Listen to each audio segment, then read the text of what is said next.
electrónicas. Después en algunos distribuidores venían este tipo de bobinas totalmente incorporadas dentro del distribuidor, y el sistema ha ido cambiando, tratando de optimizar, como decía anteriormente, el sistema de encendido. Eso es un sistema de encendido de 1900, vean que esas bujías esas de 4 electrodos que todo el mundo dice que son nuevas y todo, eso desde 1900 ya está en la calle. Así es que no hay que extrañarse de estas cosas.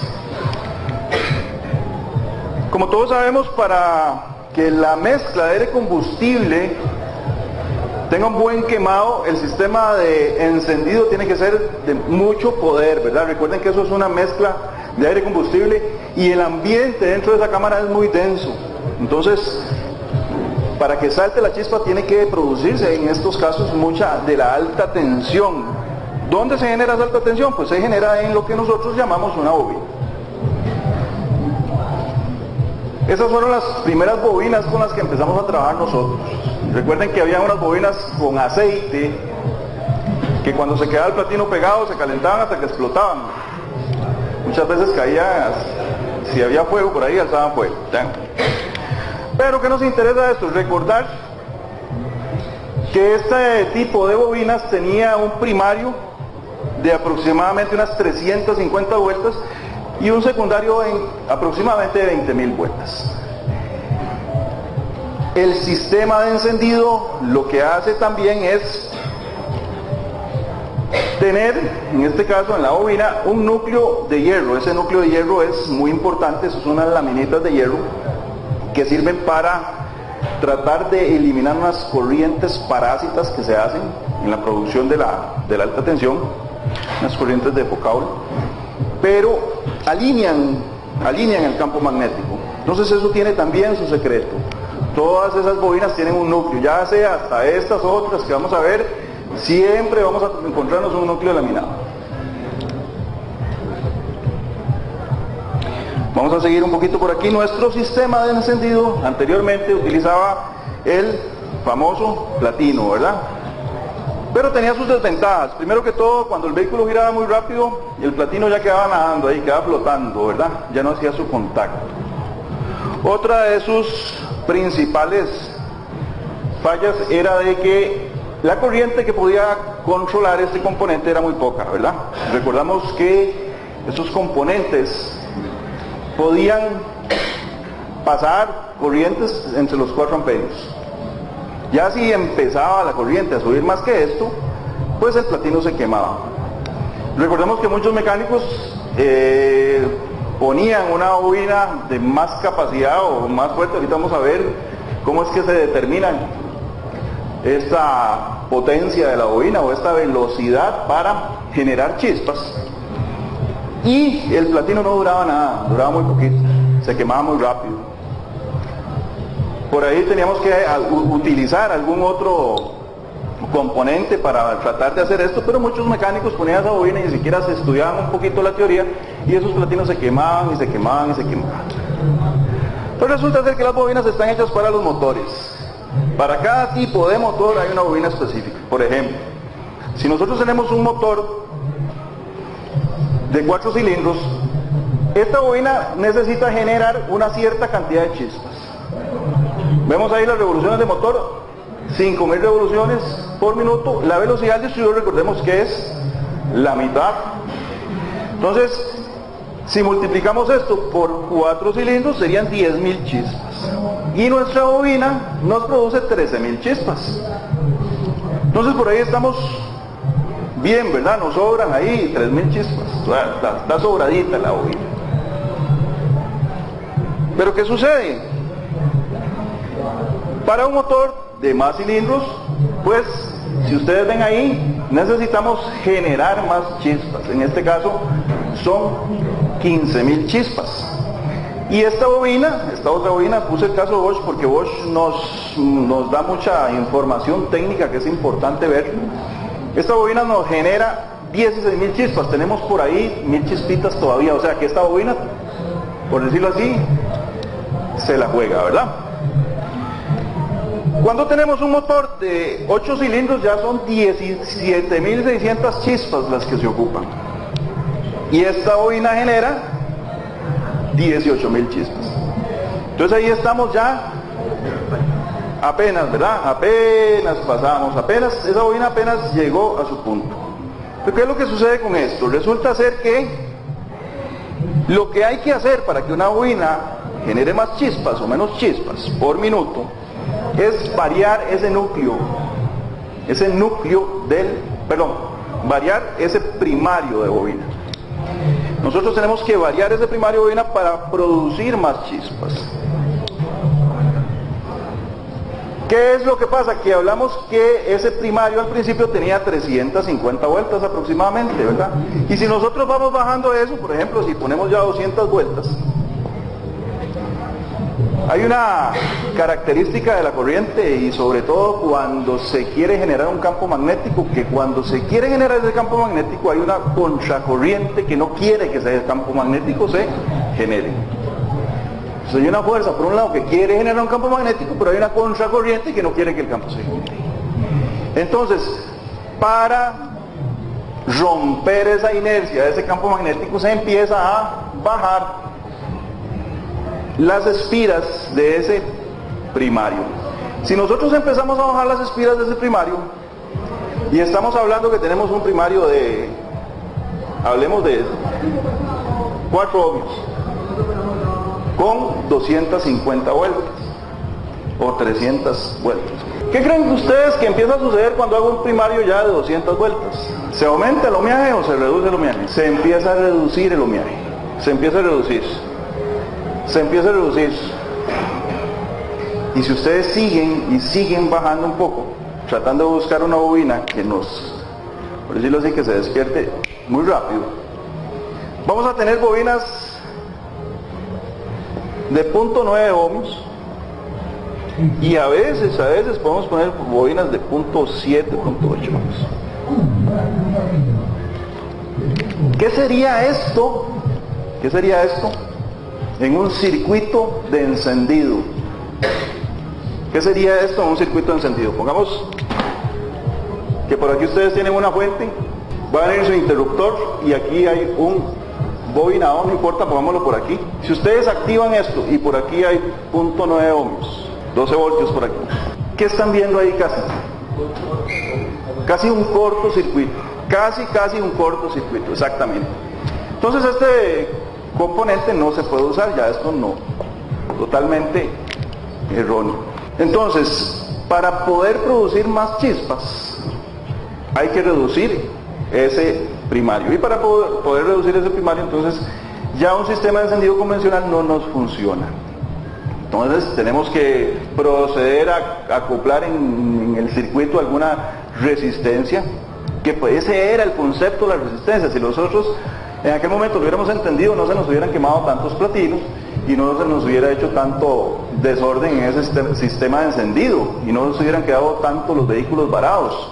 ¿Por qué? Porque el secreto ahí era poner una resistencia intermedia para bajar esa corriente, que es una corriente que se está dando a mucho amperaje por el platino.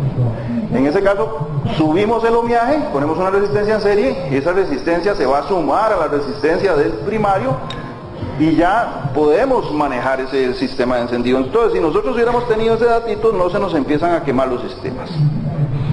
Entonces ya para ese vehículo de 8 cilindros, con sistema de encendido totalmente convencional, se tenía que recurrir a algún tipo de preresistor ahí, un componente que me ayude a contrarrestar ese efecto. Vean aquí, por ejemplo, hay bobinas, ahí marqué un par de 1.2, 1.6 ohmios. Entonces hay demasiada corriente la que va a pasar por ahí. Si tenemos 12 voltios y lo dividimos entre un ohmio, tenemos 12 amperios. Entonces, un platinito de esos nunca jamás podía manejar estos primarios de bobina.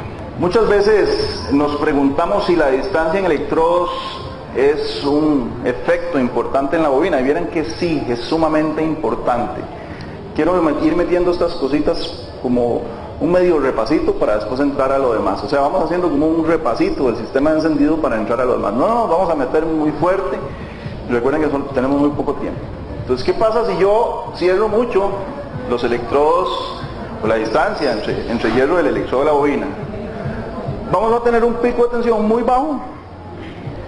Casi que iríamos diciendo que tenemos un tiempo de quemado muy grande, pero no. Ese tiempo de quemado no va a existir. Rápidamente se nos va a apagar esa chispa. Cuando tenemos una distancia entre electrodos óptima, vamos a tener un pico de tensión muy alto y vamos a tener el tiempo de quemado correcto.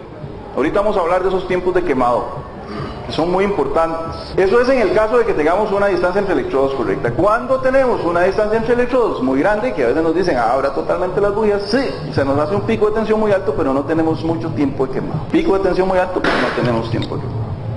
Entonces es sumamente importante tener en cuenta esto, y recuerden siempre cómo se calibra una bujía. Recuerden que las bujías ya no se calibran, pero en aquel entonces uno le metía una galguita y no, porque eso va haciendo un desgaste, el saltar la chispa iba haciendo un desgaste, entonces uno metía una galga y se estaba haciendo un mal trabajo. Había unos componentes que ajustaban estas bujías que tenían era un hilito de acero, una piecita así redondita que no metía, ese sí funcionaba muy bien. La formación de hollín en una bujía siempre es un grave problema. El otro día tuvimos un vehículo que nos daba una falla muy interesante.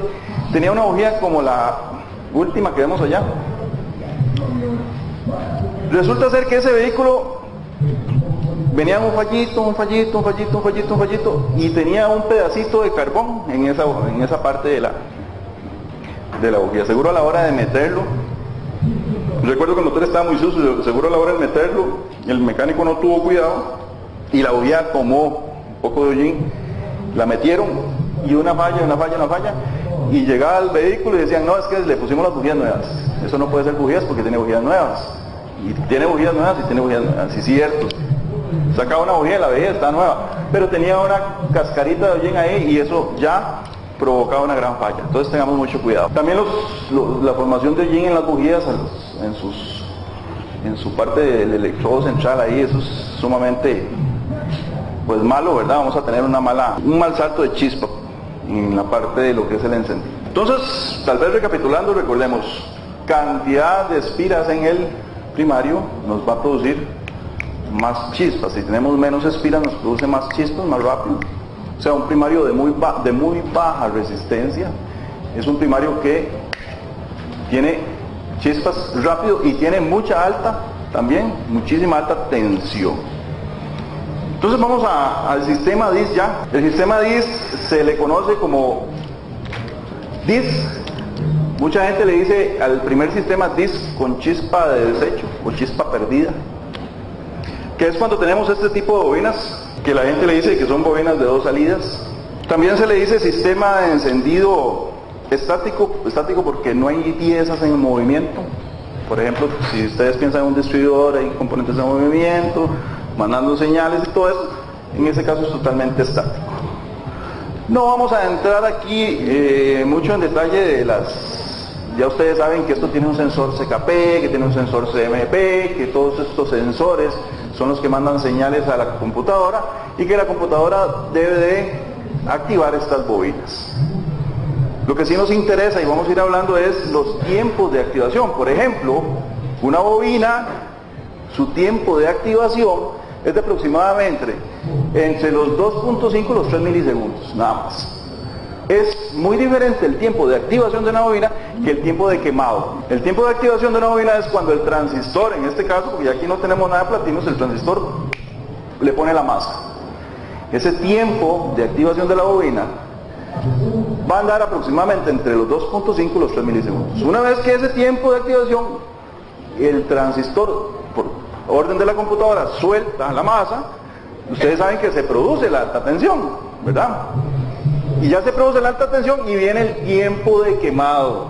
Ese tiempo de quemado aproximadamente anda entre 1.6 y 2 milisegundos. Ese pedacito que ustedes ven, no sé si se acuerdan, aquellas que nos ponían a sacar las señales con aquellos osciloscopios de barrido, de rayos catódicos, y veíamos muy bien ese tiempo de quemado.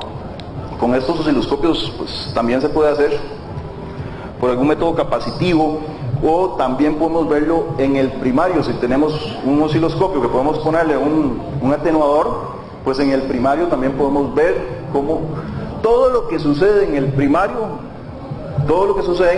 va a ser reflejo de lo que vaya a pasar en el secundario. Entonces, vamos con el sistema. Los sistemas DIS, estos sistemas con chispa perdida o chispa de desecho, a esto se le llama un transformador puro. ¿Por qué se llama un transformador puro? Porque no tiene ninguna derivación de uno de los postes, ya sea positivo. No hay una derivación. ¿Se acuerdan que en el secundario, una de las partes del secundario tenía una derivación? Esto no tiene una derivación. En su secundario, todo el secundario está en su arrollamiento y sale, por decirlo así, sale los dos lados del secundario. Viene por aquí, 20.000 y resto vueltas y sale.